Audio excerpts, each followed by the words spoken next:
Attention, vous écoutez un programme audioactif.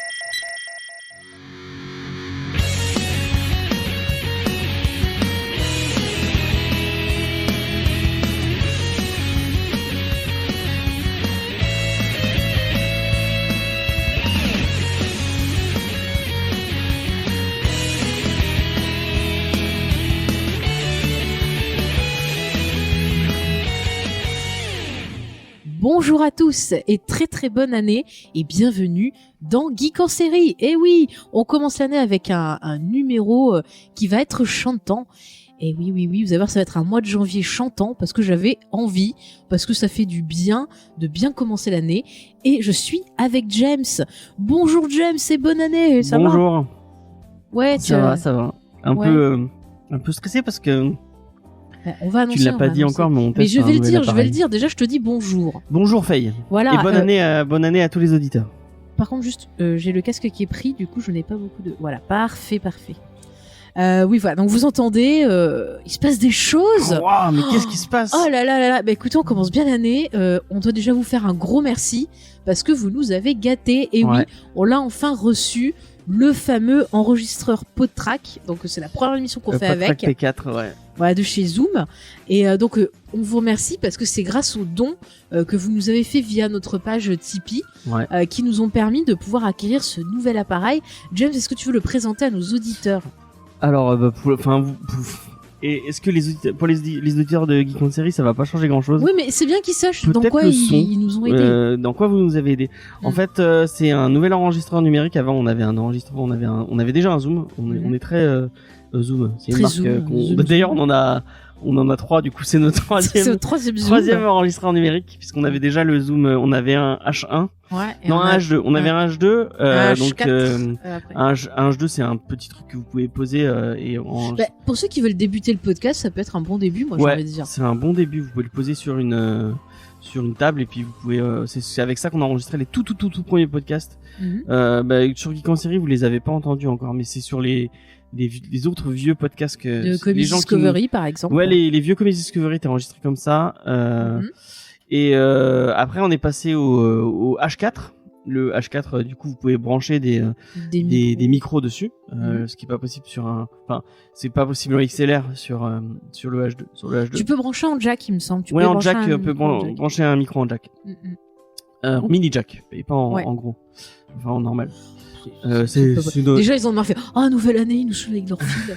Non mais en gros du coup avec le Zoom on pouvait brancher déjà deux micros en XLR, c'est ce qu'on a utilisé pendant combien de temps, 5 ans sur Geek en série pour les enregistrements, et du coup pour Comedy Discovery c'est ce qu'on utilise aussi, et c'était un peu galère parce que en fait si vous avez déjà écouté un Comedy Discovery, vous savez qu'on est plus de 2, on est une équipe de 5 ou 6 et c'était compliqué parce qu'il fallait des micros en plus, il fallait des fils en plus, et c'était très vite compliqué.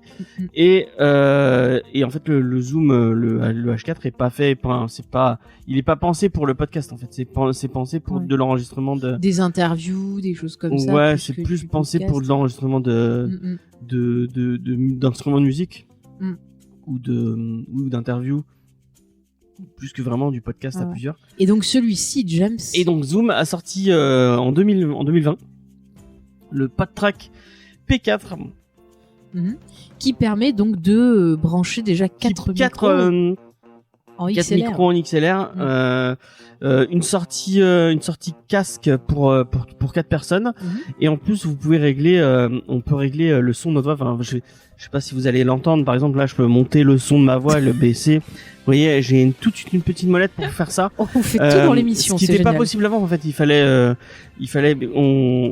par exemple, le fait qu'il y a une plus petite voix que moi, je suis obligé au montage de régler les micros séparément et de séparer les pistes pour pouvoir les régler et que vous ayez le micro à la même hauteur. Du coup, des fois, on croit que je crie et que je suis autoritaire, mais c'est pas vrai. C'est le micro, c'est pas moi. Et là maintenant, on aura une petite molette pour tout le monde et on pourra régler exactement au bon niveau pour tout le monde. On va essayer, ouais. Et ça va être trop bien. Mais bon, après, il y aura des choses qui vont peut-être apporter du confort quand on fera des lives.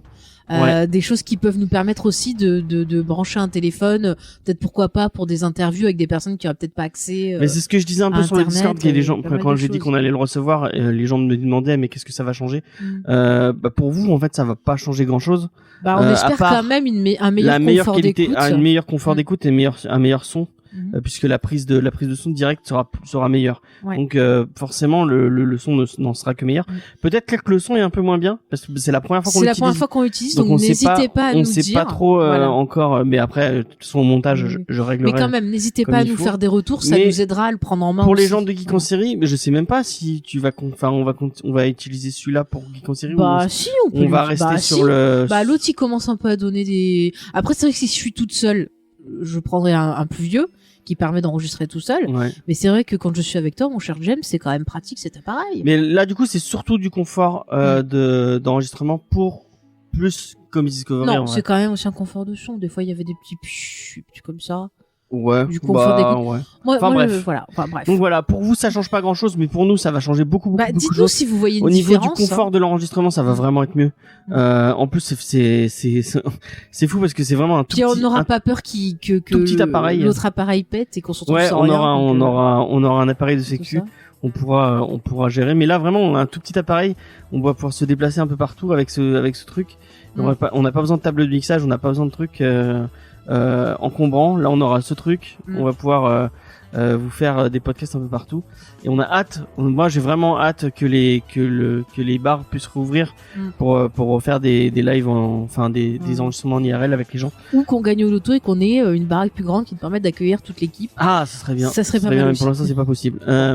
Mais voilà. Écoutez, si vous voulez nous payer une baraque, il y a le Tipeee.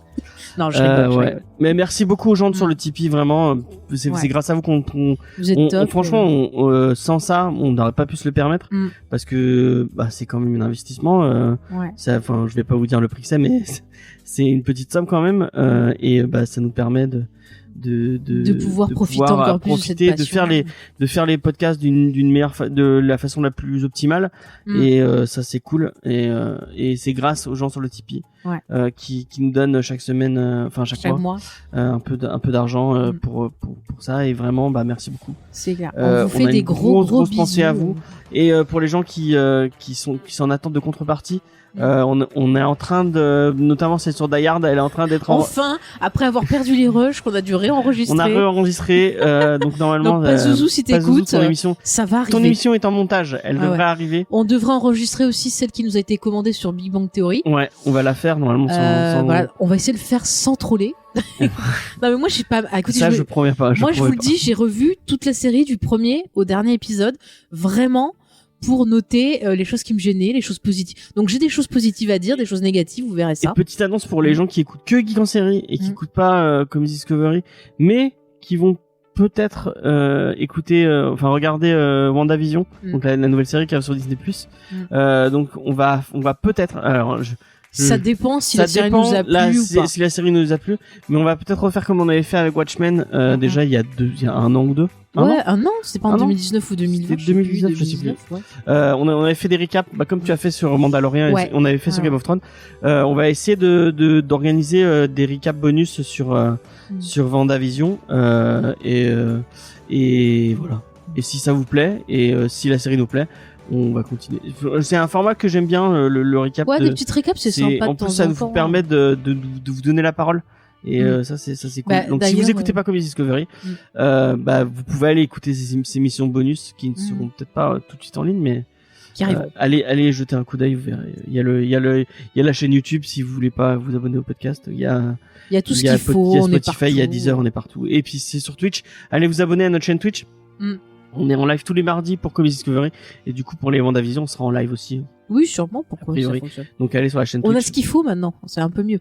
Du coup, j'en profite. Ouais, tu parlais. Voilà, moi, je profite aussi pour remercier encore une fois toutes les personnes qui m'ont accompagné pendant cette épopée qui était le Mandalorien, les personnes qui étaient présentes sur le live pour dire des petites bêtises, pour théoriser avec moi, pour réagir. On a eu de très très belles discussions et vraiment je vous remercie et je remercie également les personnes qui ont suivi l'émission, qui ont laissé des commentaires. Je pense à toi par exemple Circé, très très gentille, des personnes qui ont venu réagir, voilà, des gens James qui n'ont pas compris que tu aimais bien venir m'embêter et qui l'ont mal vécu. Il y a des gens qui ont alors pas kiffé. James, est-ce que tu veux t'excuser auprès de la France? Je m'excuse pas parce que je reste comme je suis.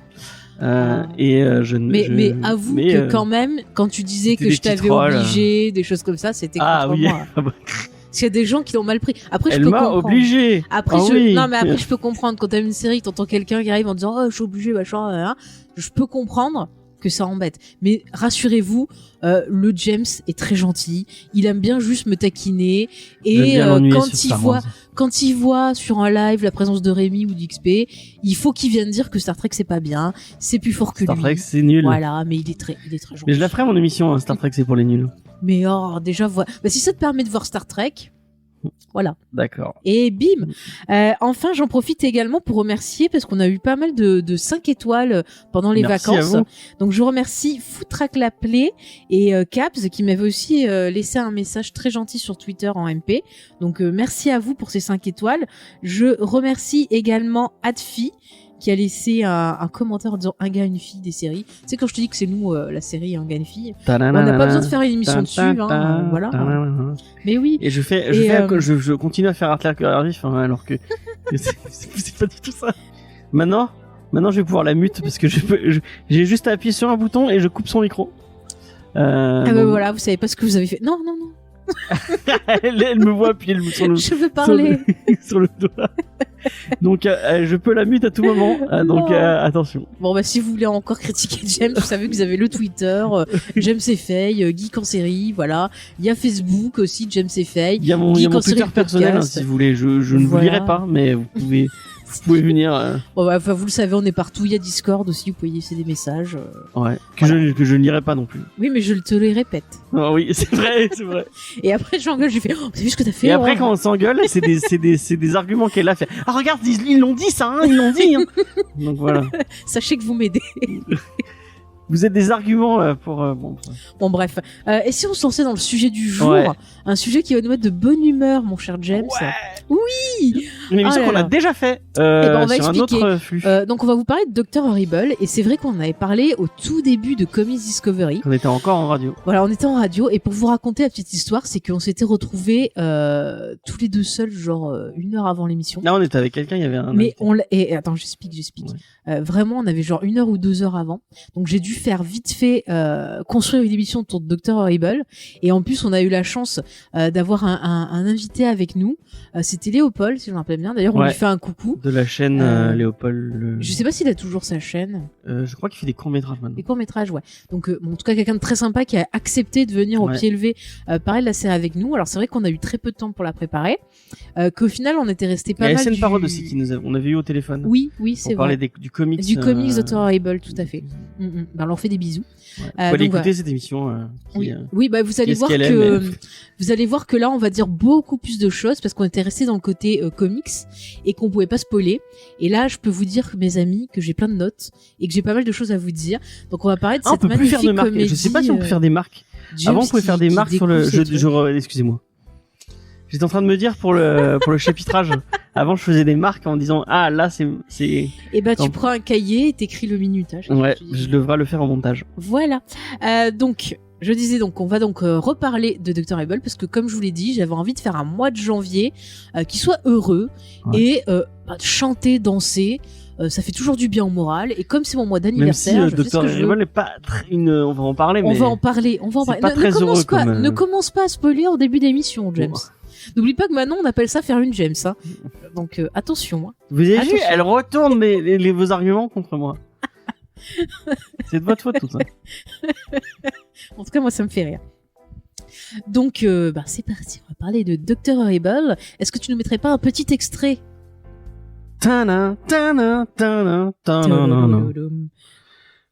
C'était beau. Ouais. C'était beau. Tout se fait à la bouche. Alors, on risque je fais un petit disclaimer, c'est possible. Non, on va pas chanter.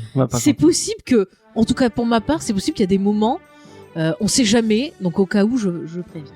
Dans ma vie tous les jours, je la chante tout le temps, cette comédie musicale. Ah mais ça fait partie de mes comédies musicales préférées. Elle est dans mon téléphone, elle est sur mon PC.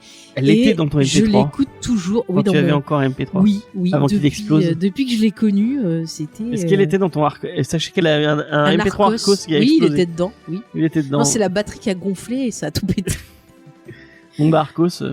Oui, non, n'achetez pas Arcos, que même pour les téléphones, ça gonfle et ça pète. Voilà. Alors, James, parlons de Dr. Horrible, cette magnifique comédie musicale. De qui est cette comédie musicale? Je me le demande bien. De qui donc est cette comédie musicale? Eh ben, c'est familial.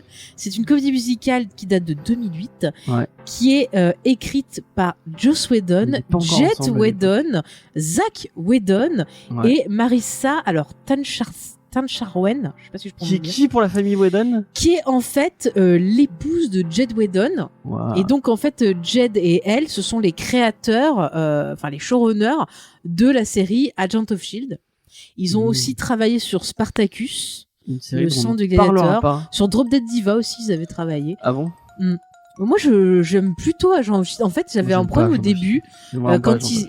en fait, moi, Agent of Shield, ce qui me disait, c'est quand ils essayaient de faire des liens avec le Cinematic Universe, et quand ils s'en sont complètement détachés, il y a eu des choses très intéressantes proposées, et je trouve que ça... n'a aucun intérêt. Eh ben, écoute, c'est ton avis, mon cher James, tout à fait. Moi, en tout cas, j'ai beaucoup aimé. Tu ne partages pas, apparemment. Non, je ne le partage pas. Voilà. Sache-le.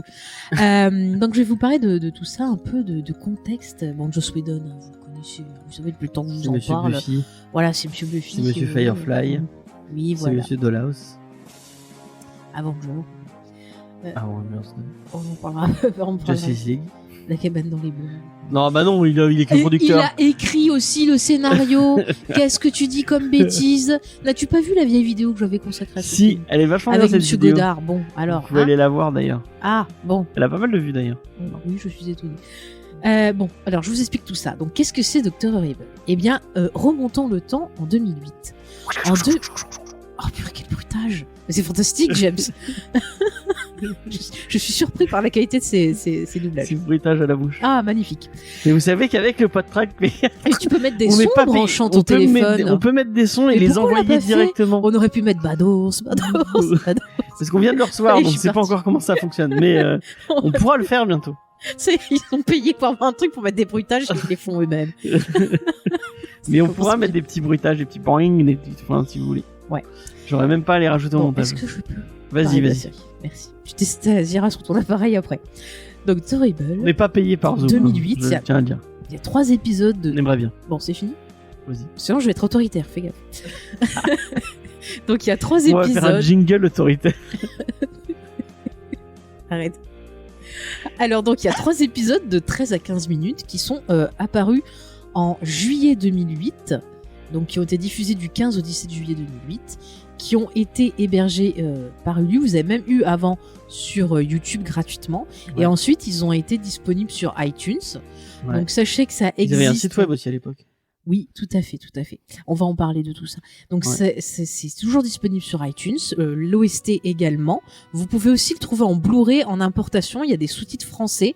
Par contre, si vous regardez les bonus qui sont aussi chantés, là, pour le coup, il n'y a pas de sous-titres français. Mais en mettant des sous-titres anglais, ça passe. Hein.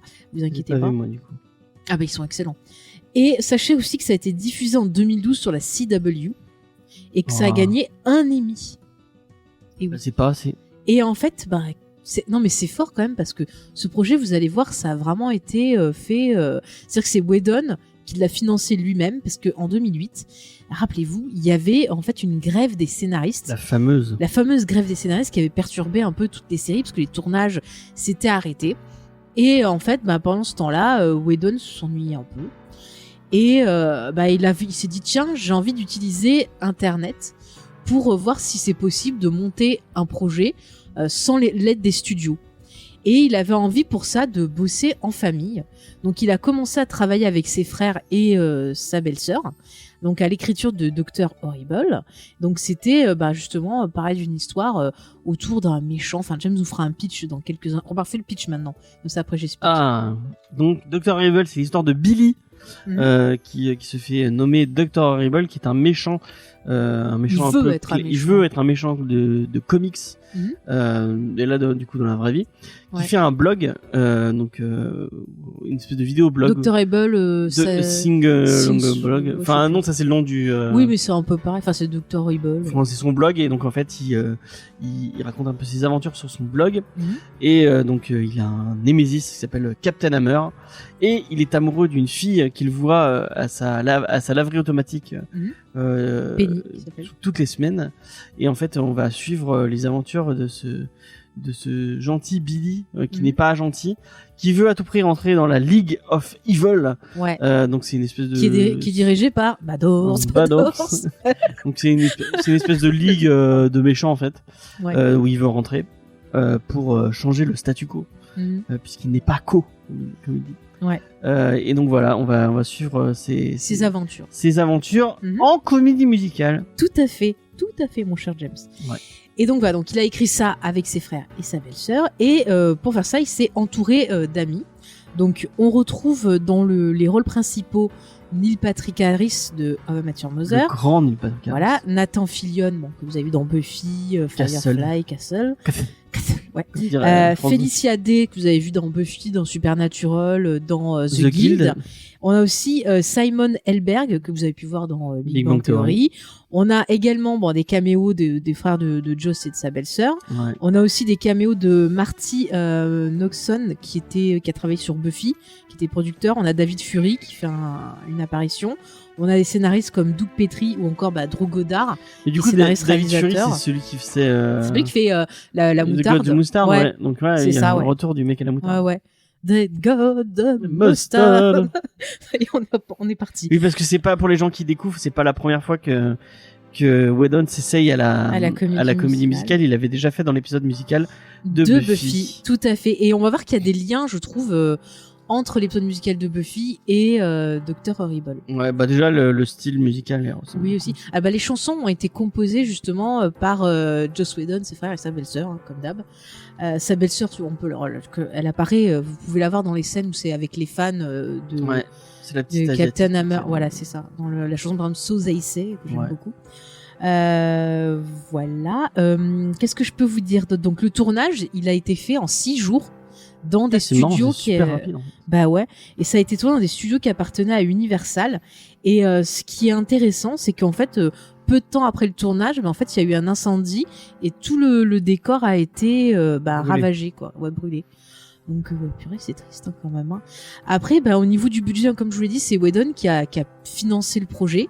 Ils ont repris des trucs à droite et à gauche, genre par exemple les armes qu'utilise Dr. Horrible, c'est des armes qu'on a pu voir dans Firefly en fait, qui ont été repris, bidonnés, donc vraiment, genre par exemple aussi les costumes de Felicia Day. J'ai lu qu'en fait c'était des vêtements qui lui appartenaient en fait. C'est pas des trucs qui ont été faits exprès, c'est elle qui a pris. Donc je sais pas si c'est vrai, c'est ce que j'ai vu sur IMDb. Donc écoutez, c'est pas mal. Les infos d'IMDb. Et du coup, donc comme je vous l'ai dit au départ, ça avait été mis dispo gratuitement. Avant, après, d'être sur iTunes, pour quand même se faire un peu de sous. Et ça a de suite eu un super accueil, que ce soit au niveau critique que au niveau du public. Les gens ont vraiment adhéré. Ça avait été nommé, par exemple, 4e meilleure série de l'année en 2008 dans différents tops et tout. Il a eu donc, comme je vous l'ai dit, un Emmy. C'est quand même fou pour un petit projet comme ça. Et c'est vrai que ça fait des années qu'on attend une suite. Il y a même eu des comics, comme on avait parlé.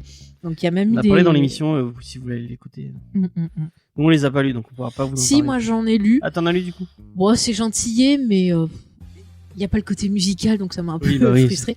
Mais voilà, donc là, quand c'est repassé en 2012 sur la CW, on s'est dit tiens, ça va peut-être pouvoir débloquer, qu'on ait une suite ou autre, mais toujours pas de suite. Je sais, il y a pas longtemps, j'avais lu que Whedon, il perdait pas espoir de le faire, il avait retravaillé dessus. Enfin, même il me semble que Nathan Fillion, il en avait parlé à un moment, mais on attend toujours et pour l'instant c'est pas fait.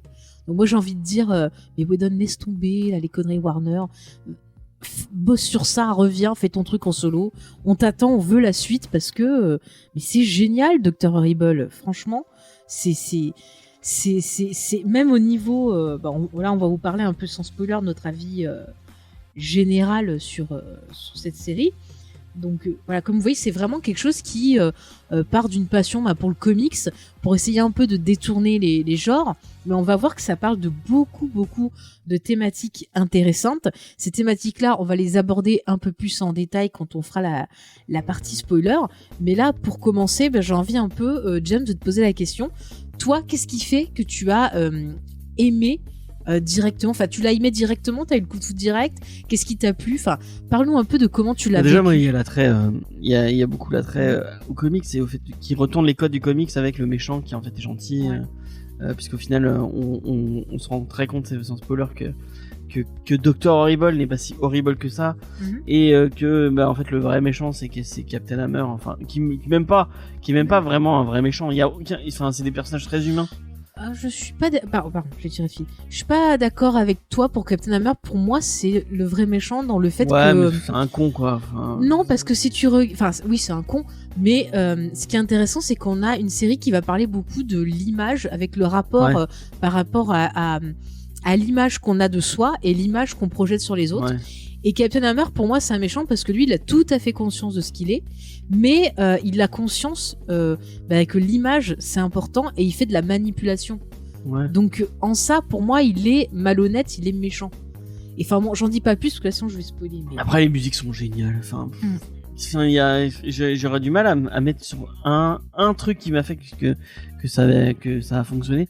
Je sais que j'avais aimé directement ce petit truc, les musiques sont géniales, et puis Neil Patrick Harris enfin le casting est tellement, et on voit, c'est ce qui est cool, c'est qu'on voit qu'ils prennent du plaisir à faire ce qu'ils font, et même si c'est un tout petit budget, on le voit pas parce que c'est tellement... En fait, ils arrivent à trouver des solutions, que ce soit même par l'utilisation du montage, le côté comédie musicale qui va justement permettre de pouvoir faire des choses qui vont être un peu impossibles, qui vont être complètement irréelles et qui permettent aussi de pouvoir contrôler le budget. C'est pas des numéros extraordinaires, c'est vraiment la musique, comme justement dans l'épisode musical de Buffy. Vous verrez qu'elle a un rôle, c'est-à-dire un rôle psychologique qui va nous permettre à nous, spectateurs, de comprendre le fameux statu quo dans lequel se trouvent les personnages, de comprendre aussi ce qu'ils ont en tête mais qu'ils n'arrivent pas à exprimer autrement. Donc c'est très intéressant l'utilisation de la comédie musicale, c'est absolument pas gratuit, ça a vraiment un rôle important. Et ce que j'ai bien aimé, et après ça fait c'est que c'est pas une comédie, c'est voilà, on part sur l'autre comédie musicale et on pense peut-être au truc un peu bright, gentil, un peu mièvre, mais en fait c'est pas du tout quelque chose d'optimiste. C'est une comédie musicale qui finit mal, mais tu spoil. Le dis pas ça, oh là là. Oui, mais de toute façon tu peux dire que c'est une comédie musicale qui a des thématiques sombres, voilà. C'est sombre, effectivement. C'est pas du tout optimiste. J'allais spoiler, mais on spoil pas. On en reparlera. Le problème, c'est que le truc dure 30 minutes, donc. Non mais t'inquiète, on va vite passer en partie spoiler après. Donc moi, le fait que ça soit pas du tout optimiste et qu'on est sur un truc très. Moi ça me parle. Moi aussi. Ouais. Moi j'aime bien ce genre de truc. J'aime bien par exemple dans les comics, j'aime bien les comics un peu dépressifs qui te font pleurer et qui te font réfléchir c'est pas je pense à Grise ou à des trucs comme ça, un peu niais. Non, on est sur des trucs qui racontent vraiment quelque chose. Est-ce que c'est des thématiques qui t'ont touché, dans lesquelles tu t'es reconnu? Parce que moi ça m'a fait ça en fait. On s'identifie grave à Billy ou à Penny, peut-être un peu moins à Captain Hammer. Tu vas dire, je m'identifie trop à Captain Hammer. Oui. Surtout que son Hammer, c'est pas son point. Et après, c'est moi qui spoil. Ah, mais j'ai rien dit, ça. Oh là. Vous pouvez deviner, ça peut être ses fesses, ça peut être sa tête, un vrai marteau. C'est son pénis. Mais chut. On dit pas des gros mots dans l'émission. C'est pas un gros mot, pénis. Et s'il y a des enfants qui écoutent, après, les parents, ils vont être contents. Hein. Bah ouais, mais ils sauront que pénis, voilà. Bon, c'est un fini, gros mot, oui. pénis, hein. C'est fini, oui. Pénis, Ah là là. vagin. Oh, t'as fini. Je le garderai sur mon âge. Après, tu regardes un flic à la maternelle. Elle me saoule avec cette réplique dans la J'adore ce film. Bon, non mais... Et donc voilà. Oui, donc merci James. Oui, et toi? Oui. Et je te pose la question. Moi, bien sûr que je suis tombée complètement amoureuse de cette comédie musicale. Déjà, Neil Patrick Harris, ce mec est fantastique. Il a un sens du rythme, il est fort pour faire passer les émotions. Félicia Day, je suis complètement red dingue. Pareil, elle a cette fragilité, ce truc, elle est toujours sur le fil. Son perso, je le trouve super intéressant. Les thématiques m'ont énormément parlé et en fait, je l'ai vécu comme une suite à l'épisode de Buffy. C'est-à-dire que l'épisode musical de Buffy, c'était un épisode où en fait la musique servait à dire des vérités que les personnages n'osaient pas et en plus tu grandis avec ou avouer aux autres. Ouais. Tu disais tout à l'heure, on l'a revu juste avant. Oui. Et on a chanté comme des fous. Et tu disais je dis que ça va partir. Tu disais qu'au début tu aimais pas Penny. C'était pas un personnage que tu. En fait, j'arrivais pas à la comprendre parce que Penny c'est un personnage, vous allez voir, qui est vachement positif, qui essaie de trouver toujours le bien dans les autres. Ouais. Et c'est vrai que moi j'avais une phase où tu vois, j'étais plus genre pour l'épisode musical, genre Buffy dans l'épisode musical qui a l'impression de plus rien ressentir, qui fait les choses machinalement. Et c'est vrai que avec l'évolution maintenant, j'ai l'impression d'être plus proche du personnage de Penny, parce que c'est vrai que j'ai toujours tendance à essayer de trouver l'espoir, à essayer de le bon dans les autres. Et c'est ça, c'est peut-être aussi parce que voilà, la force, tu vois, j'ai appris à la connaître, j'ai évolué. C'est Carrie Fisher. Carrie Fisher m'a aidé, voilà, donc c'était mon maître. Bon, je ne sais pas, c'est peut-être tout ce rapport-là, mais c'est vrai que je me sens plus proche de ce personnage-là. Et Dr. Abel, ça me parle beaucoup parce que ça parle de questionnements que j'ai moi-même. Je veux dire, là je spoil pas, mais au niveau des thématiques, pour vous faire un peu le déballage, après on passera en partie spoiler, c'est qu'en gros c'est une série vraiment qui va vous parler de comment la société voudrait que vous soyez et que c'est en désaccord avec qui vous êtes vraiment. Et comment en fait se dire, est-ce que c'est bien que je sois moi-même, est-ce qu'il faut vraiment que je sois comme on veut que je sois, c'est-à-dire est-ce que je dois être la fille innocente que les gens pensent que je suis, est-ce que ça veut dire que je dois accepter des choses mauvaises qui me vont pas parce que c'est ce que les autres voudraient, est-ce que je dois prendre telle image pour être plus sûre de moi, comment trouver la confiance, enfin il y a plein de thématiques comme ça. Et c'est des angoisses, des choses que j'ai vécues. Et c'est vrai que cette comédie musicale m'a touchée pour ça. Et les chansons sont extraordinaires. Les duos sont magnifiques. Il y a une chanson où c'est carrément une que j'aime beaucoup, c'est So They Say, où on a deux journalistes qui présentent la situation en disant « Ah, c'est génial, Captain Hammer, c'est le meilleur et tout ». Et en même temps, en parallèle de ça, on voit en fait ce que pensent vraiment les autres persos avec leurs doutes et tout, et qui s'interrogent en disant « regardez, la presse me dit c'est bien ». Mais moi je pense ça et ça va pas, est-ce que c'est moi qui ai un problème? Et je trouve cette chanson tellement intéressante, je trouve qu'elle résume tellement bien la problématique de la série. J'adore, voilà, avec les petits fans, tu sais, qui sont là avec He signed this. He signed this. Ouais, je dis, je suis partie, vous allez m'entendre chanter. This is dry cleaning man. We got the real stuff. Oui, je chante comme une merde. Non mais voilà, vraiment, ça me touche beaucoup et we do the real stuff pour se calmer.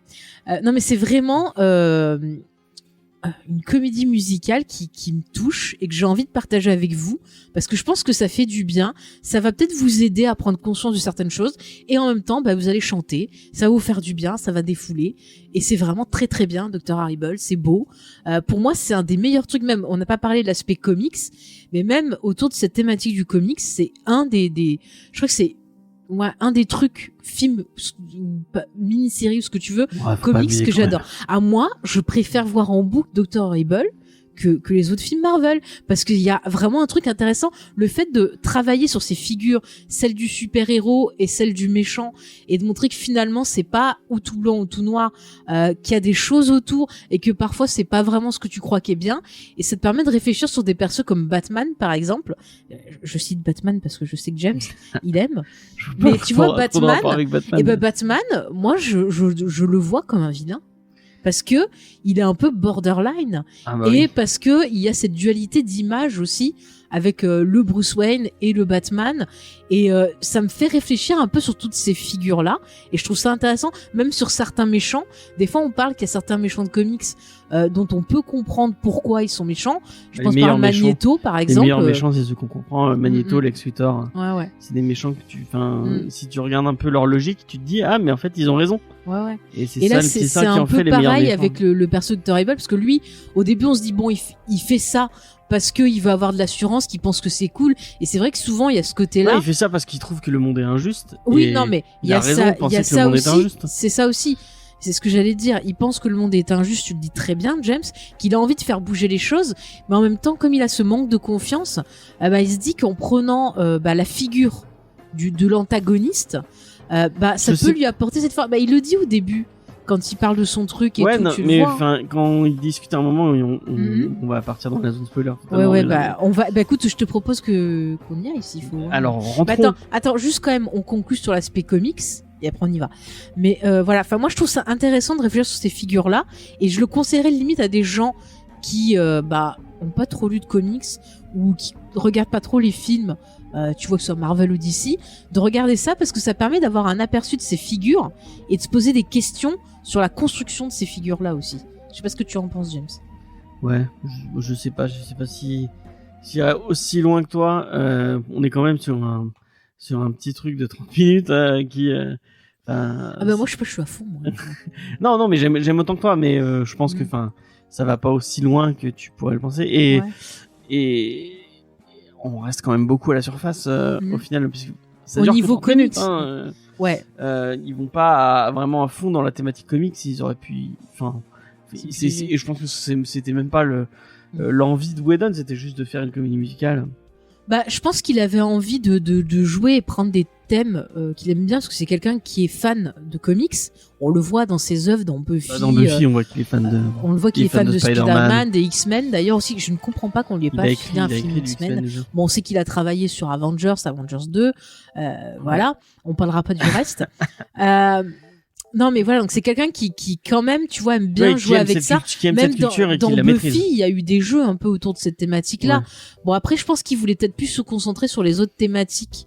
Mais je trouve quand même que c'est intéressant. Mais là, il est vraiment sur l'identité. Sur l'identité, tout à fait. On est plus sur d'autres thématiques que sur vraiment l'aspect comics. Ouais. Mais c'est pour ça que, est-ce que tu le vois toi aussi comme une suite un peu à l'épisode de Once More with Feeling de la saison 6 de Buffy?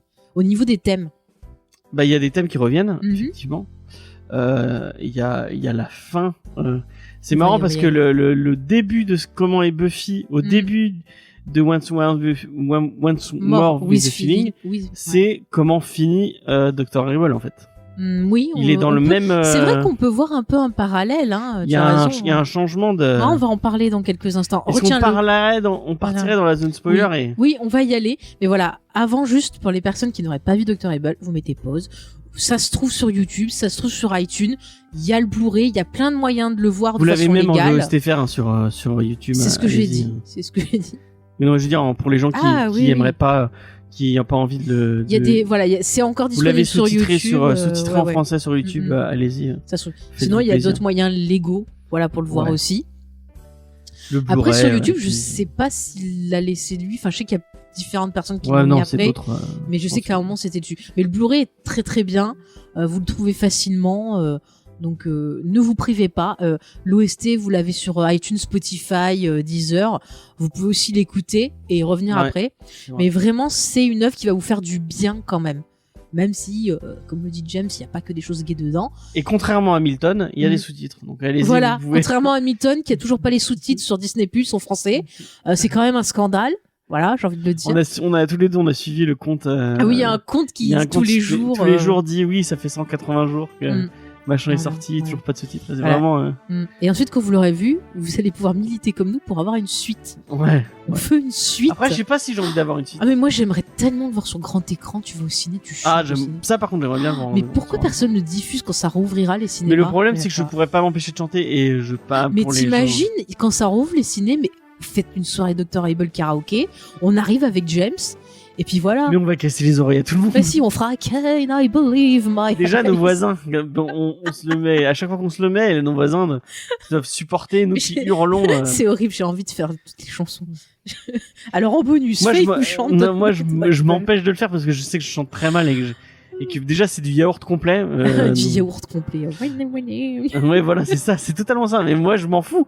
C'est un kiff. Mais même quand je l'écoute, parce que moi j'aime, bon, là, il écoute dans la douche, attention. Dans la salle de bain, mais je me balance ma playlist en aléatoire. Ouais. Donc, je tombe sur je peux tomber sur un épisode mais c'est pareil avec l'épisode de Buffy quand je tombe sur parce que. Ah, mais moi, je l'ai dans mon téléphone, et c'est de Buffy. Et je peux pas m'empêcher de chanter. Mais bien sûr, c'est normal. C'est normal, mon cher James. Et pour tous les gens qui disent, ah, mais moi, j'aime pas les comédies musicales. Mais on pense à toi, petit canaillou. Ouais, je suis sûr que t'écouteras pas, mais je pense à toi. Regardez quand même. Ouais. Regardez quand même. Même si vous vous dites, ah, mais moi, les comédies musicales, franchement, mais la mise en scène, c'est vrai qu'on n'a pas trop parlé de la mise en scène, mais elle est excellente, la mise en scène. Ah bah, moi, j'aime bien. Il y a ce côté un peu, justement, c'est facile, c'est un peu. Bah, il en fait pas des tonnes. Il est conscient de son, mais il est conscient de son budget. Il a bien travaillé ses plans. Il y a un côté clipesque un peu dans la façon dont les chansons vont être filmées. Mais c'est sympa. C'est sympa. Il y a un côté parfois onirique, justement dans The Brand New. It's a brand new day and the sun is high. Voilà, c'est parti. Dans cette chanson-là, il y a un côté onirique, puisque c'est justement, il met en scène le désir du personnage de faire quelque chose. Et c'est fait simplement, mais ça marche. Voilà. Ouais. Donc j'ai envie de chanter maintenant.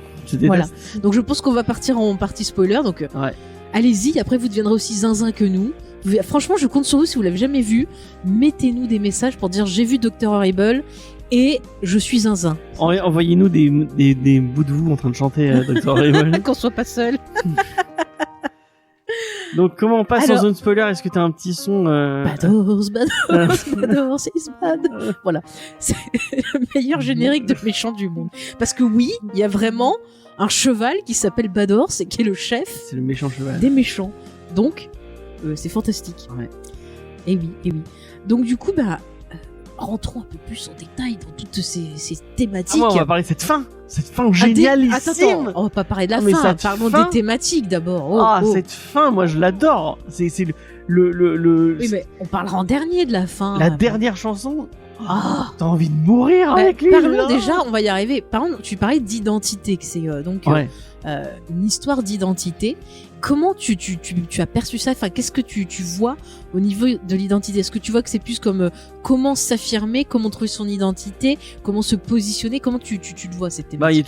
Il y a toute une thématique, surtout autour de Penny qui qui veut être comme tout le monde, mais qui en même temps veut rester dans le côté positif et elle veut donner d'elle, elle veut être gentille.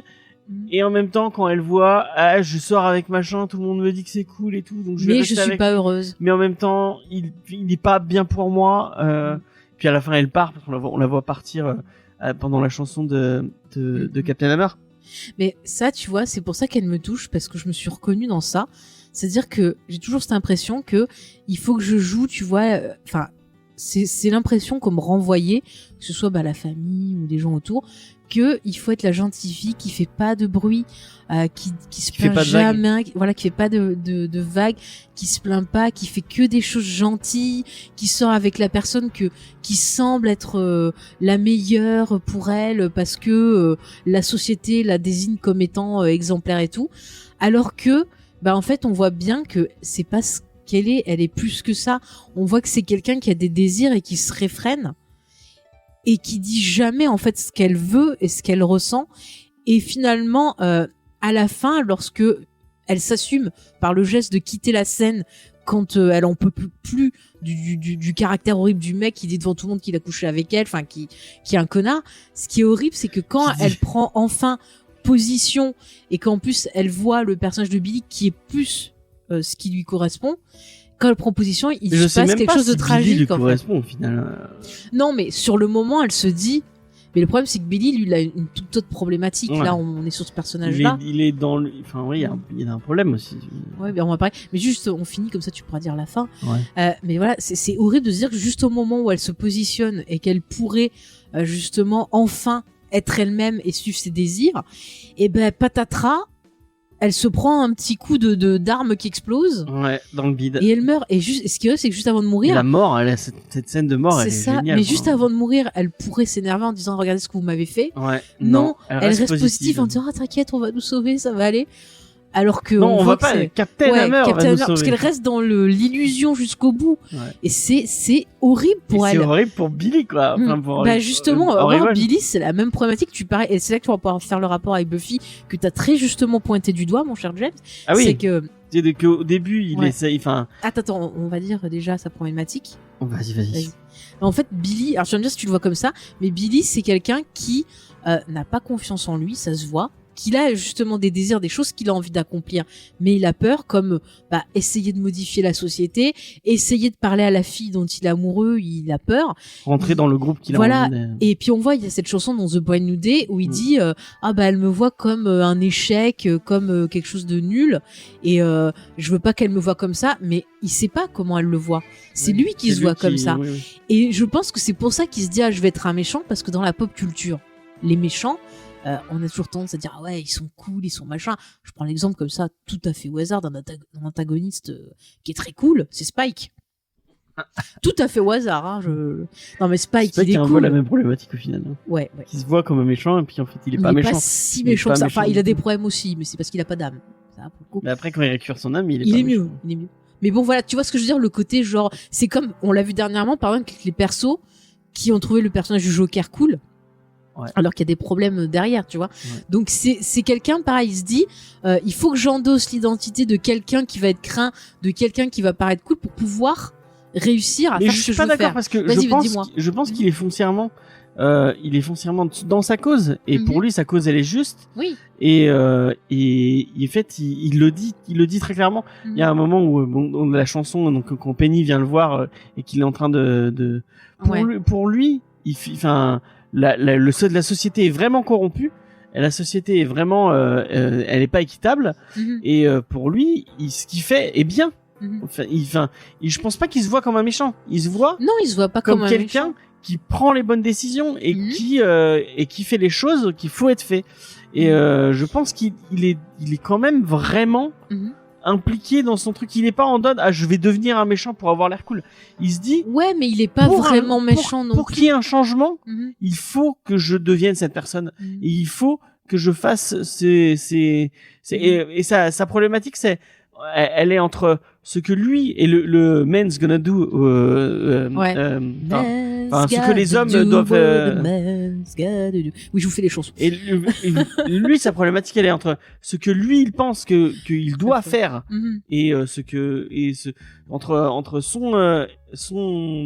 sa merde, comment dire. Mais est-ce que t'as pas l'impression que quelque part lui il est un peu pas désespéré mais un peu triste en disant tu peux pas réussir à faire quelque chose si tu le fais en faisant le bien, si t'es tout le temps droit. Non, je sais pas. Est-ce que c'est pas un peu je pense qu'il voit Penny elle fait des petits trucs et pour lui c'est comme ce qu'il dit, elle traite un symptôme alors que il faudrait c'est la maladie qu'il faut Et est-ce que tu trouves pas que son discours rappelle un peu le discours d'Anakin Skywalker dans l'épisode 2 quand il batifole dans la prairie là avec la princesse? J'ai pas assez vu la prélogie pour pouvoir te dire. Parce que il m'a fait énormément penser à ce personnage d'Anakin qui est un peu en transition dans l'épisode 2 où il se dit comme toi il faudrait changer les choses, faire des trucs comme ça, et il commence à sortir des trucs et puis quand il voit que l'autre elle le prend mal il fait style genre je déconne, mais tu sens qu'il y a aussi cette problématique là, mais en même temps il est vraiment dans je suis d'accord avec toi, il a envie de réussir à faire des choses, mais j'ai l'impression que quelque part il se dit non, je peux pas le faire en faisant le bien, parce que quand tu vois le cas de Captain Hammer qui est totalement fake, il se dit non, ça marchera pas comme ça. Enfin, je sais pas, c'est un peu ce que je ressens, parce que s'il était totalement méchant, il y a des choses où, enfin, tu vois, quand on lui dit qu'il doit tuer quelqu'un, là ça lui pose un cas de conscience. Quand il fait ses mauvais coups, tu vois que quand même il y a certaines limites qui se posent. Donc je pense pas qu'il soit vraiment mauvais. C'est juste, je pense que il a du mal à trouver comment réussir à faire ce qu'il veut faire. Comme tu dis, il a envie de changer les choses parce qu'il sent que ce monde est injuste et que il pense que vu qu'il n'y a pas de justice en voyant le personnage de Captain Hammer qui est fake, il se dit si je pars dans cette direction-là, peut-être que j'arriverai à faire quelque chose. Mais il y a aussi un manque de confiance en lui parce qu'il se voit comme il dit, comme une failure, enfin comme tu vois quelqu'un qui a échoué, qui est nul, et du coup il arrive pas à aller vers les autres et le personnage de Penny parce qu'il se dit ça sert à rien, je suis une merde et elle me prendra jamais au sérieux. Il se voit pas tellement comme un échec. Il le dit textuellement dans la chanson Brand New Day, James. Oui, mais quand il est sur le fauteuil, il se voit pas tellement comme un échec puisque. Bah si, il le dit. Attends, mais laisse-moi finir ma. Vas-y. Puisque il se voit comme la personne qu'il faut pour être à la tête du monde, puisqu'il vaut son souhait, c'est d'être au pouvoir et de pouvoir faire les choses bien. Donc il se voit pas tant que ça comme une. Ouais, mais est-ce que c'est la vraie vérité? Est-ce que tu vois, il se dit ouais, je vais faire ça, mais en fait, en dessous, il se dit ah bah non, de toute façon, je suis une merde. Tu vois, est-ce que c'est quelque chose qu'il pense vraiment, qu'il ressent vraiment? Il faut pas aller chercher si loin ça dure 30 minutes. Mais même, James, en 30 minutes, tu peux en dire des choses. Moi, je suis pas d'accord avec toi. Enfin, le perso, je le trouve intéressant. Le perso, il a des failles et il a des, Bah, comme tu le dis, il est humain. Ouais, il est humain. Il se sent pas bien, et puis t'as aussi cette pression de la société où on te dit. Je pense qu'il n'y a pas tant de crise de confiance, parce que la confiance, il l'a un peu quand même. Non. Quand tu vois avec Penny, il y a zéro confiance. Oui, mais quand t'as pas confiance en toi, tu te vois pas comme le dirigeant du monde et Mais c'est un rôle qu'il joue. Tu le vois quand il devient Dr. Horrible. Je sais pas si c'est un rôle qu'il joue ou si vraiment il est lui-même quand il est Dr. Horrible. Moi, je pense pas. Je pense que Dr. Horrible, c'est un truc qu'il endosse pour se donner le courage d'avancer dans ses projets. Enfin, moi, je le ressens comme ça, parce que quand il reçoit, tu vois les lettres de Bad Horse, il y a toujours un moment où il va y avoir comme une cassure dans le jeu de Neil Patrick Harris, où il va avoir la voix qui change et qui va avoir un côté plus timoré, plus timide. Et quand il y a des gens qui le regardent, il fait je suis le monstre. Et c'est pas du tout comme ça. Et tu le vois dans la scène aussi, justement avec la fameuse chanson là, Man's, je peux pas chanter. Man's Gonna Do, voilà, où il se dit elle m'a parlé, machin. Alors que il doit faire son plan, mais en même temps, il était à deux doigts. Il y a une scène où t'as une cassure où il était à deux doigts de dire est-ce que je continue mon plan ou est-ce que je la suis? Et oui, parce que sur la fin, il est en mode ah oui non mais on va parler de la fin. Non mais sur la fin de cette chanson. Ah. Et qu'elle voit qu'elle a disparu parce qu'elle est partie, parce qu'elle voit qu'il l'écoute pas. Moi je pense que si elle était restée, il serait parti avec elle. Oui. En fait c'est intéressant parce que justement il rappelle cette question là dans la chanson de fin où il dit on avait le choix. Tu sais, c'est-à-dire qu'à la fin, quand il découvre donc la petite, elle meurt. Il y a toute une chanson où c'est une chanson de méchant qui crie sa victoire en disant voilà, ma victoire, elle est là. Je suis le meilleur. Vous êtes tous dans mon monde. Moi aussi, j'aime beaucoup. Enfin, il dit voilà, vous aviez le choix. Et ben c'est comme ça, nanana. Mais en même temps, le jeu de Neil Patrick Harris renvoie autre chose qu'il y a derrière. C'est très intéressant. La façon dont il le chante, on sent qu'il est désespéré. C'est ce que je disais. Il est mort à l'intérieur. Il est mort avec Penny en fait. Quand elle meurt, lui, c'est ce qu'il dit à la fin. Je ne ressentirai plus jamais rien. Ouais. C'est ce que c'est que ça renvoie à la chanson Going Through excusez-moi pour mon anglais, Going Through the Motions, où elle dit qu'elle fait tout machinalement et qu'elle ressent bien, et puis quand elle chante à la fin Give me something to sing about, Buffy, et qu'on a jamais vu What's Wrong with the Feeling, en fait c'est un moment où bon, petit spoil sur Buffy, mais bon, la série a 10 ans, donc elle a pas 10 ans, elle a plus de 20 ans. Elle a plus de 20 ans, donc c'est bien, tu nous rajeunis mon cher James. Donc c'est un moment où Buffy on va dire elle a vécu un traumatisme qui fait que elle est morte. Mais j'essaye de pas trop spoiler et l'autre elle est morte. Donc on va le dire clairement, elle est morte, elle est allée au paradis en fait. C'est ça et on l'a ressuscitée. Le twist de What's Wrong with the Feeling, c'est qu'elle est allée au paradis. Et ses amis l'ont ressuscitée parce il pensait qu'elle était dans une dimension démoniaque. Ouais, et en fait non, elle était bien, elle était au paradis, et en fait ils l'ont arrachée du paradis, et depuis qu'ils l'ont arrachée du paradis, elle ne ressent plus rien. Et moi ce que je me dis, c'est qu'à la fin en fait c'est un peu comme si elle était en enfer sur terre. Et Billy, enfin le docteur Horrible, à la fin il est à l'enfer, en enfer sur terre, puisqu'il ne pourra plus jamais rien ressentir, et qu'il a fait éteindre ses sentiments, et il est en mode méchant. C'est surtout que là il prend conscience de ce que ça veut dire quand tu vas dans cette branche là. Ouais. Que en plus il prend conscience de même si c'est pas lui qui l'a tué, c'est un accident, l'arme a explosé, un peu de sa faute. Mais il y a sa responsabilité aussi parce que il y a des événements, donc c'est très très dur pour lui, et il y a un espèce de stress traumatique comme pour Buffy. Et du coup, là, il va se plonger carrément dans l'image qui s'est créée, c'est-à-dire Dr. Horrible, pour justement éviter de se confronter à sa culpabilité et à sa tristesse. Il y a un changement dans la couleur qui est symbolique. Il passe du blanc au rouge. Donc le blanc qui pourrait symboliser plus l'innocence, la pureté. Et le rouge, ça peut être le sang, ça peut être le mal, ça peut être la tristesse, ça peut être plein de choses comme ça aussi. Donc la colère aussi. Il endosse totalement et il baisse ses lunettes. Ouais. Pour qu'on voit plus son regard. Donc vraiment là, tu vois, il y a ce côté, c'est un personnage qui va totalement embraser le rôle qu'il s'est attribué. Et qu'on lui a attribué. Voilà, et qu'on lui a attribué pour éviter de ressentir. Parce qu'on voit à la fin pendant cette chanson de fin, le moment où l'arme explose, juste après, on voit que tous les médias et les gens autour de lui disent, c'est vous qui l'avez tué. C'est vous qui l'avez tué, c'est vous qui est... Et puis on voit le truc genre, la copine de Captain Hammer est morte, machin truc. Ah ouais, deuil national pour machin truc, c'est horrible. En fait, tout le monde s'en fout, mais ça leur fait une bonne histoire à raconter. Ouais. Et ça aussi, c'est très intéressant. Et ça va nous permettre de parler de la personnalité de Captain Hammer et également de cette thématique-là. C'est le rapport aux médias qui est déjà abordé dans cette série-là. Et je trouve que ce qu'ils disent dans Dr. Horrible, c'est des choses qui marchent encore maintenant. On voit la manipulation, c'est-à-dire que Captain Hammer, c'est quelqu'un qui est profondément dégueulasse, mais qui a compris qu'en manipulant l'image d'opinion publique. Il est profondément dégueulasse. Il est con, quoi. Il est hyper égoïste. Il est con et égoïste, mais il est pas foncièrement méchant. Moi j'ai des doutes. Bon, ça c'est sûr qu'il est très con, parce que bon voilà. Mais en tout cas, c'est quelqu'un qui a compris. Et il a une autre opinion de lui-même. Ouais, mais c'est quelqu'un qui a compris qu'en manipulant l'image, en se faisant passer pour le héros, le gendre parfait, il a de l'argent, il a la notoriété, du pouvoir.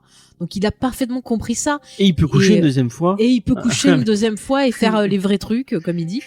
Non, les weird, c'est pas les vrais trucs, c'est les weird stuff. Ah oui, les weird stuff, excuse-moi. Les trucs dégueulasses. Ouais, voilà. Bah, écoute, ça le regarde, voilà, et il fait marcher des muscles qu'il ne connaissait pas. Et les fans disent, nous faisons les trucs dégueulasses. Oui, ça t'a plu, donc bref, c'est un manipulateur et c'est des choses qu'on voit dans notre société actuelle où il y a des gens qui vont utiliser l'image, le rapport à l'image, ce que veut la société pour manipuler et avoir des choses.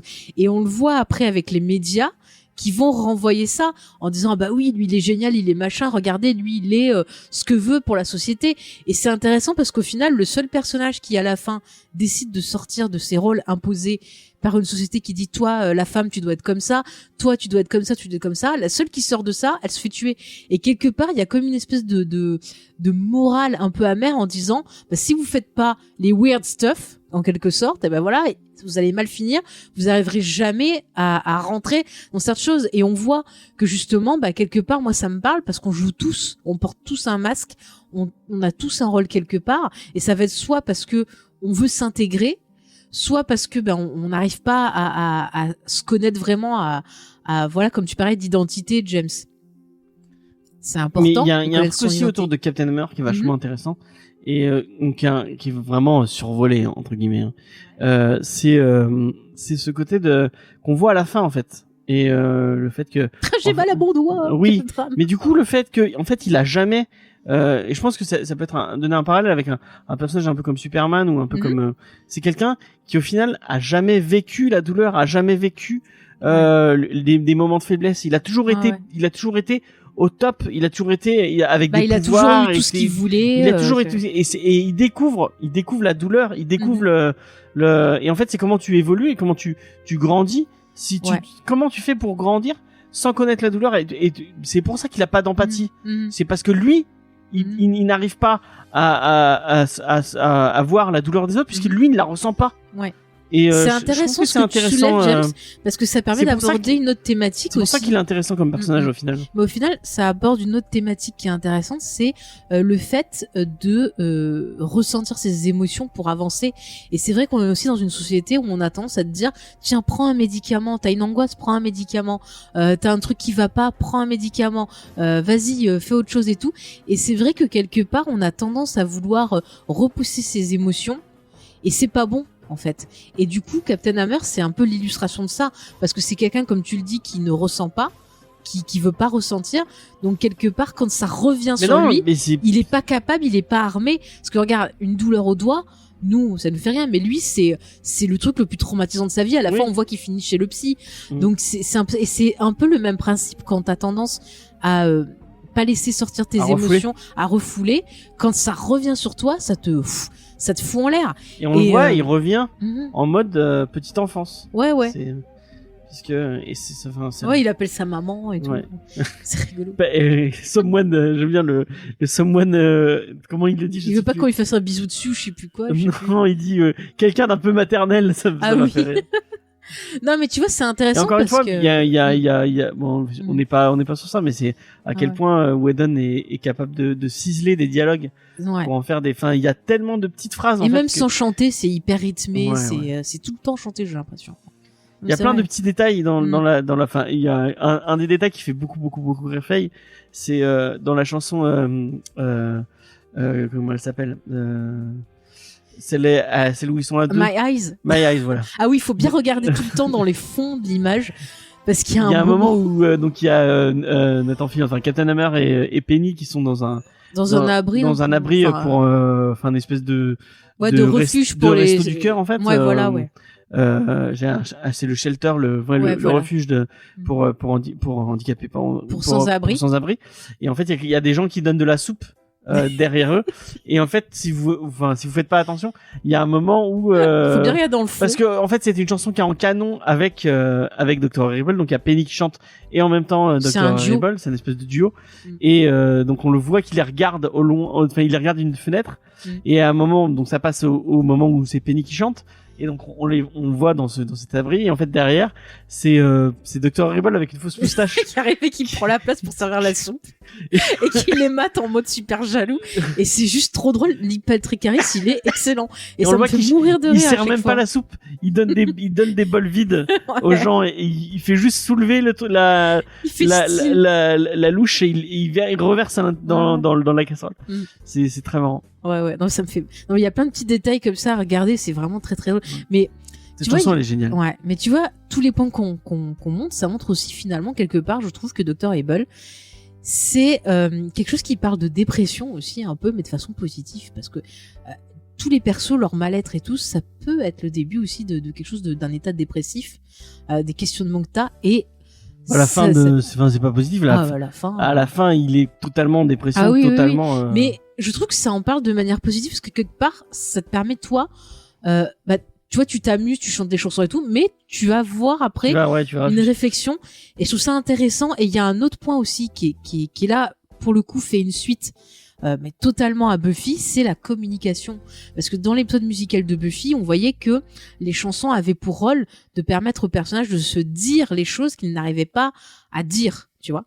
Et là, en fait, dans Dr. Horrible, on voit encore une fois qu'il y a des problèmes de communication qui empêchent les gens d'avoir des relations saines, parce que à chaque fois qu'ils pourraient s'avouer des choses, que ce soit Penny, que ce soit le petit personnage de Billy, tu vois, ou bon, Captain Hammer, nous on laisse de côté, mais tu vois, ils ont raté leur chance d'être heureux. Parce Captain Hammer, il est lui-même quand il chante.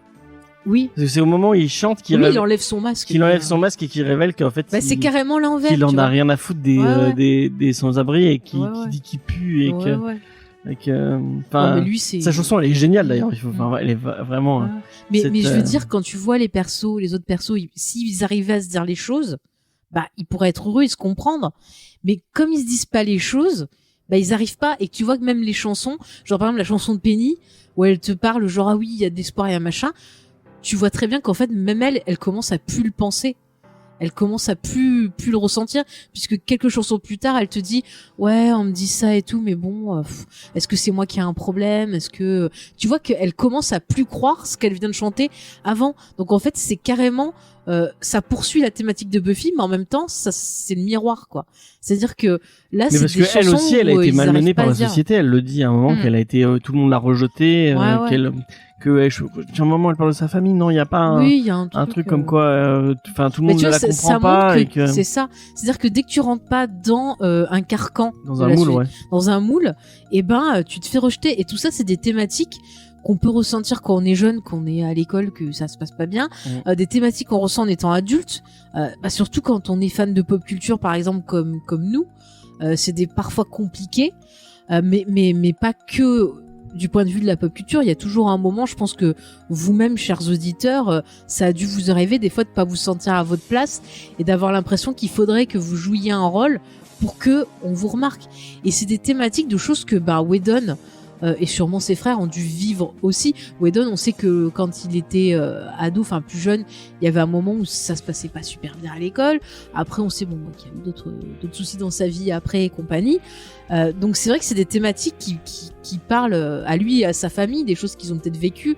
Donc c'est vrai que c'est intéressant. Et c'est quelque chose au final, Dr. Horrible, je pense pas que ça soit réservé à des gens qui soient fans de pop culture comme nous, ou tu vois, ou qui soient pro comics ou machin. Je pense que tout le monde peut le voir parce que c'est universel dans ces thématiques, comme l'épisode de Buffy d'ailleurs, je trouve, est tout aussi universel dans ce qu'il propose. Qu'est-ce que tu en penses, James ? Ouais, totalement. C'est vrai que ça parlera à tout le monde. Je suis à peu près d'accord. Tu es à peu près ?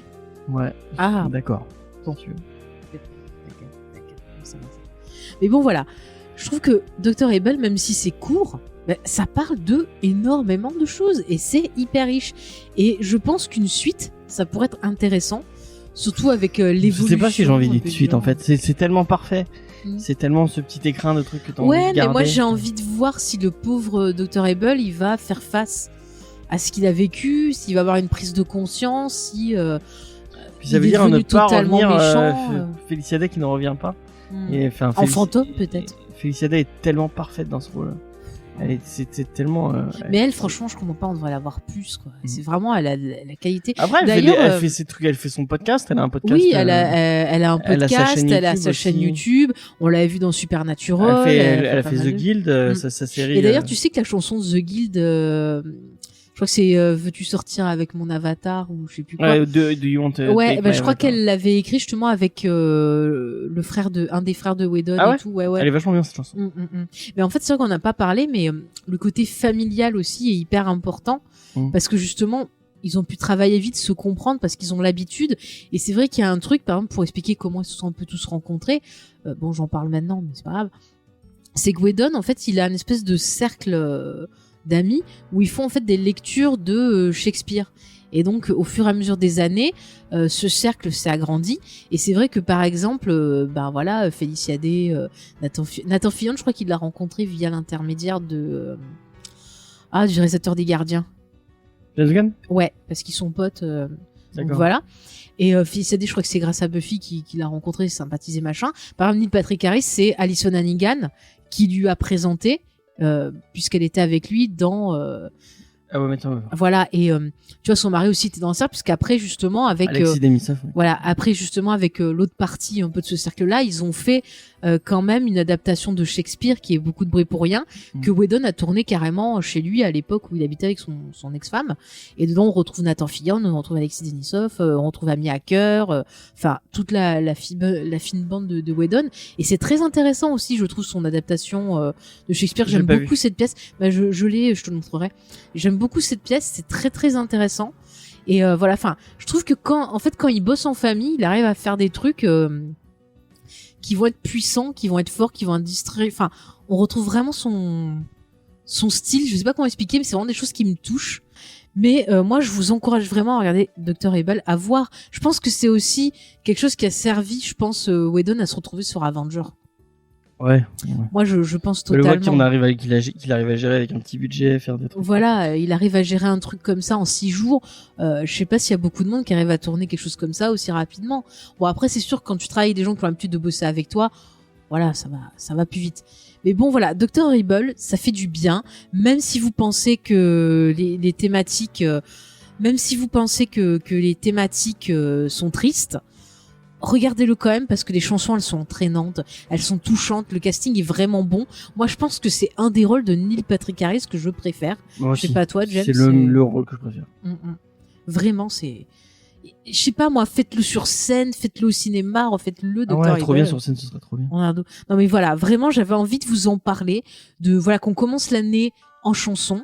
C'est vrai qu'on a eu une fin d'année qui était un peu compliquée, donc je me suis dit bah voilà, prenons une œuvre qui peut paraître compliquée dans ses thématiques, mais qui arrive à faire dégager du bon, et regardons en ayant de l'espoir l'avenir, j'ai envie de dire. It's a brand new year. And the sun is bright. Bon, je crois qu'on va finir en karaoké. Non, c'est pas possible. On va mute Faye pour l'empêcher de chanter. Ah bah comme ça, payé sur Tipeee, je ne chanterai plus dans le. Ah, ça a marché, c'était trop bien. Mais quel nul. Bon voilà, enfin moi en tout cas pour finir, je vous encourage vivement à regarder Dr. Evil, à regarder l'épisode de Buffy. Vous pouvez retrouver Buffy maintenant sur plein de plateformes, Salto, Amazon Prime et tout. Vous pouvez regarder que cet épisode-là. Regardez, écoutez les OST et surtout venez en discuter avec nous, que ce soit sur les réseaux sociaux, Twitter, Facebook, Discord aussi. Envoyez des MP ou des mails. T'arrêtes de jouer avec le micro. C'est trop bien. Et après, qu'est-ce que vous voulez que je reste calme avec un garçon pareil? Baisse-moi ça. C'est trop fort. Les gens, ils vont avoir peur. Mais non, mais j'ai monté ton son. Oui, mais j'entends plus rien. Mais tu vas aller au coin. Il est trop bien, ce P4. Tu vas aller au coin, mon petit James. Est-ce que tu as envie de conseiller quelque chose pour finir à nos auditeurs? Alors, moi, je conseille le Zoom P4. Et si Zoom veut nous payer pour qu'on parle de leur truc, il y a pas de problème. Moi, je suis prêt à tester plein de micros, envoyez-moi tout ce que vous voulez. Merci James. Mais sinon à part ça, d'ailleurs, je sais qu'il y a un petit adaptateur qui se branche pour que le truc soit en Bluetooth. Si vous pouvez me l'envoyer, je sais pas, pourquoi pas, ça peut être cool. Bon, alors sinon, James, qu'est-ce que tu conseilles aux auditeurs pour, s'ils ont déjà vu Dr. Evil, comme nous, s'ils ont déjà vu Buffy, qu'est-ce qu'ils peuvent regarder, qu'ils aillent regarder Hamilton, parce que Hamilton, c'est trop bien. Et c'est pas comme si j'en avais déjà parlé plein de fois. Mais on peut en reparler, c'est vrai qu'Hamilton de Lin-Manuel Miranda. Voilà, qui traite d'un aspect de l'histoire des États-Unis, donc qui parle de l'un des pères fondateurs, qui est Monsieur Hamilton, voilà. Mais en même temps, qu'il y a des thématiques qui sont quand même intéressantes sur, le fait, quand t'as des ambitions, le fait de pas te contenter de ce que t'as, de pas profiter de ta vie parce que t'as l'impression que t'es pas assez et que tu pourrais être plus. Et c'est pareil, il y a une question d'identité quelque part. On peut retrouver des choses assez semblables, James, des choses qui se répondent. C'est génial. Franchement, si vous avez pas vu Hamilton. C'est rythmé. Alors après, il y a les sous-titres anglais. Si vous comprenez un peu l'anglais, vous pouvez mettre sous-titres anglais. Sinon, ça peut vous aider. Si vous voulez des trucs peut-être un peu plus enfantin. Enfin non, peut-être même pas enfantin, un peu plus. Après, vous pouvez regarder Megamind, c'est un dessin animé qui reprend la même chose.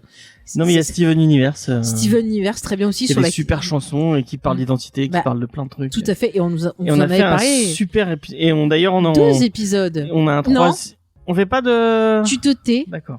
Tu n'annonces rien. On n'a pas vu la fin encore, donc on attend de voir la fin de Steven Universe Future. Et on n'en parlera pas parce que Faye a pas envie d'en parler apparemment. J'ai pas envie de pleurer. Mais j'ai pas envie de voir la fin parce que j'ai pas envie que ça se finisse. C'est comme Gravity Falls, j'ai pas envie que ça finisse. Mais tu l'as vu la fin. Alors. J'ai vu la fin, mais c'était trop dur. C'est comme The Office quand t'arrives sur la fin de The Office. On parlera bientôt de Gravity Falls, mais je ne dis pas quand. J'ai envie de pleurer. Merci James. C'est de rien.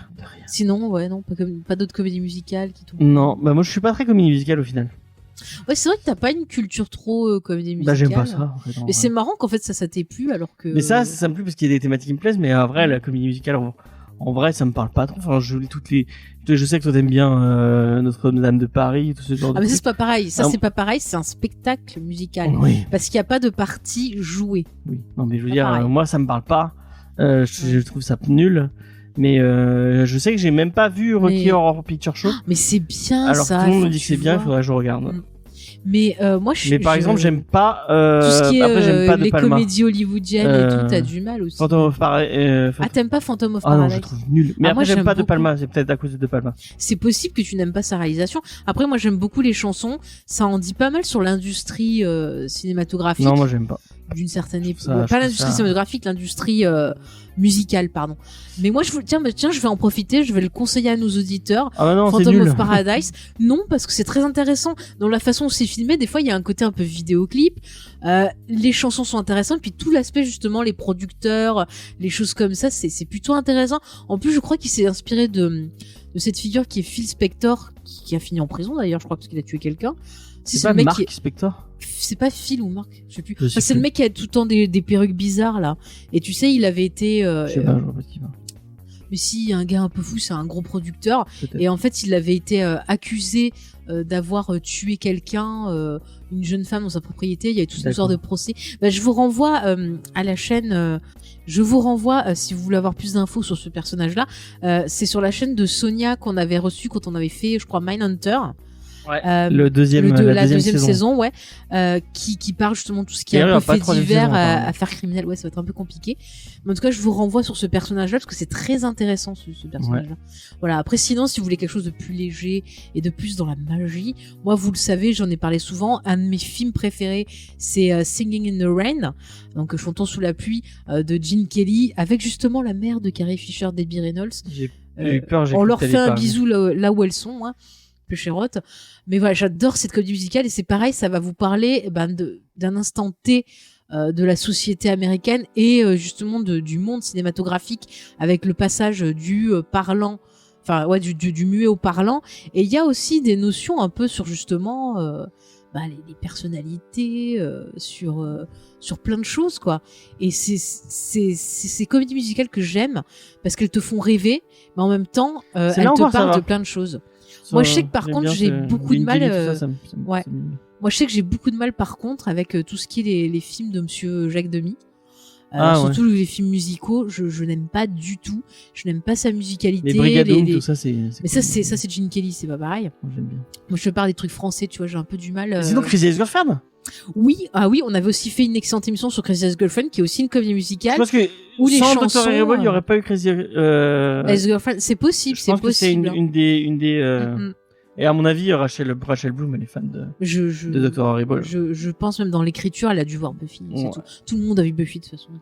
Non, mais c'est vrai que Crazy Ex-Girlfriend, ça reprend aussi ce côté. Moi, c'est ça que j'aime en fait quand les chansons, elles ont un rôle. Elles sont pas juste là pour mettre une chanson. C'est-à-dire qu'elles vont avoir un rôle psychologique, un rôle. Une super émission sur Crazy Ex-Girlfriend. Oui. Avec, il y avait Aurélien et Yael. Ouais. Ils sont tous les deux fans de Dr. Horrible. On leur fait des bisous. Voilà. Je sais qu'Yael est très fan de Dr. Horrible. Je pense que Aurélien doit être fan. Ça parle tellement de thématiques qui lui plaît. Donc voilà, vous avez quand même pas mal de choses à écouter, à voir. Donc allez-y. Mais la comédie musicale, c'est vraiment intéressant quand c'est bien fait et quand c'est pas fait juste pour faire un côté clipesque comme certaines qu'on a pu voir récemment. Moi, c'est vraiment un genre qui me plaît et c'est vrai que des fois, ça fait rêver de voir ces petits moments comme ça où on danse, on chante. Il y a un super numéro musical, c'est plus un numéro musical plus que comédie musicale à la fin de la dernière saison de Euphoria. C'est quoi l'épisode spécial ou Non, en fait, il y a un truc qui se passe à la fin et en fait il y a une espèce de clip donc où Zendaya qui joue l'héroïne principale fait une espèce de bad trip et en fait tout son bad trip c'est un numéro musical et c'est génial le numéro chanté parce qu'elle chante, elle danse, elle est géniale. Cette actrice est géniale. Je l'adore. On finira sur ça mon cher James. Et Euphoria, allez regarder Euphoria, c'est trop bien. Merci James. Et du coup, vous pouvez n'hésitez pas à nous dire ce que vous avez trouvé de le son de cette émission, puisque on l'enregistre comme avec ça, on voit si on a des choses à perfectionner encore. Un nouveau, comme on vous l'a dit, un nouvel enregistrement, enregistreur.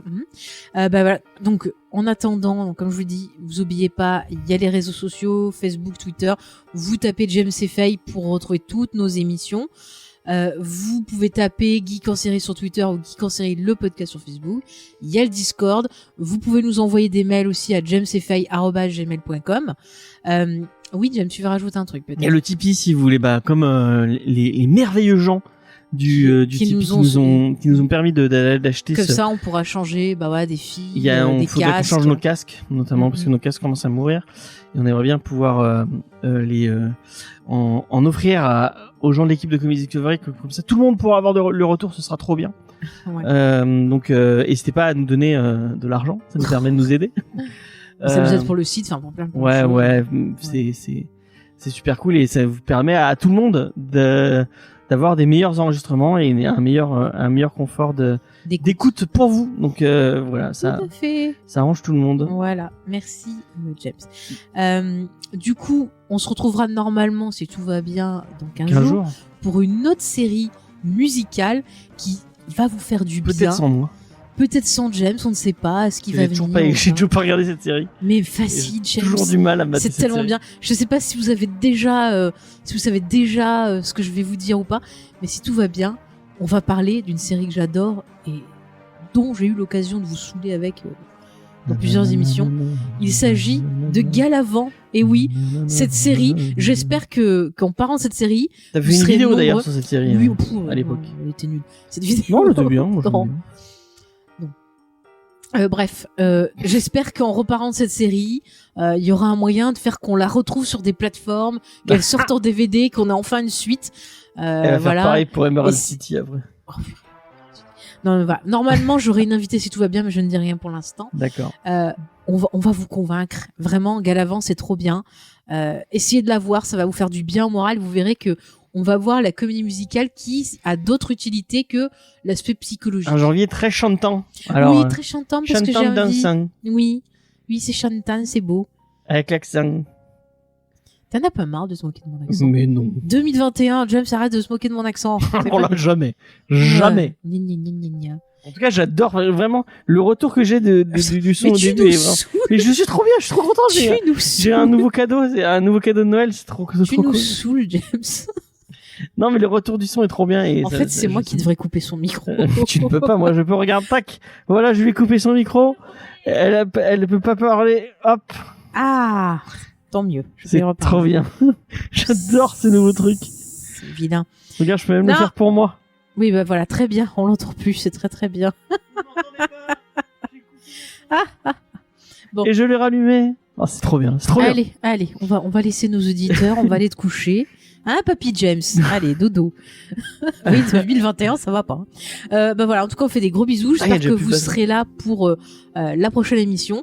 J'espère que vous partagerez cette émission, que vous irez voir Dr. Able pour me faire plaisir, que vous viendrez en discuter avec moi, qu'on chante tous ensemble sur Discord. Écoutez, pourquoi pas. Non, ça c'est Galavant, c'est pas Dr. Able. Ça.